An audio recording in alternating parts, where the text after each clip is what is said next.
Hello, I'm Cara Pike Inman, and this is my response to Carmen's prompts for EDL 600. I'm going to start out by talking about Carmen's question number 3 about some of the dangers of having industry investment in academic research. And for me, I had a very emotional response to the 2004 Slaughter and Rhodes article, and I think that it really clearly illustrated what some of these dangers are.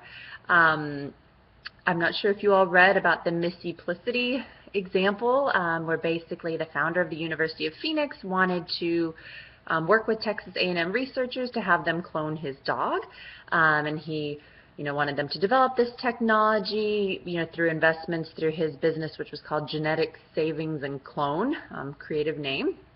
And I guess part of why I reacted so emotionally to this is, just thinking about, is this really the best use of these researchers' knowledge and skill? And is this really the project that they would choose to undertake if they had funding from other sources? Is this what they would ideally want to do?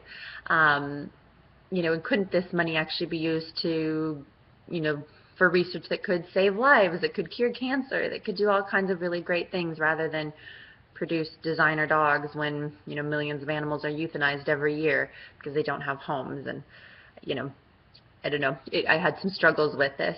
And even some of the industry incentivized research for them to design deer with bigger racks on their head, I even had trouble with that. It was troubling for me. I realize the hunting industry is a big industry in Texas, but for some reason I doubt that some of these researchers would have been wanting to design deer with supersized racks on their noggins, when again they could have been doing something with a little bit more betterment for mankind as the end result. So,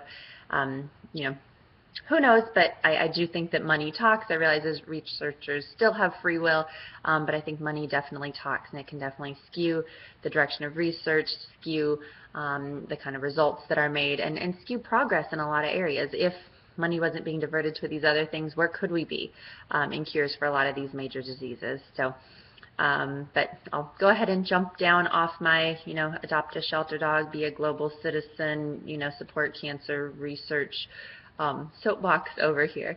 And I guess I'll address Carmen's first question, which is, what are some of the creative ways that we see revenue generation within higher education? And being in an international office, this is something that we see a lot through international offices across the globe. Here at UNCW, we have generated some income by designing specific study abroad programs that we market outside of UNCW. We market these programs to students from all across the country, even internationally.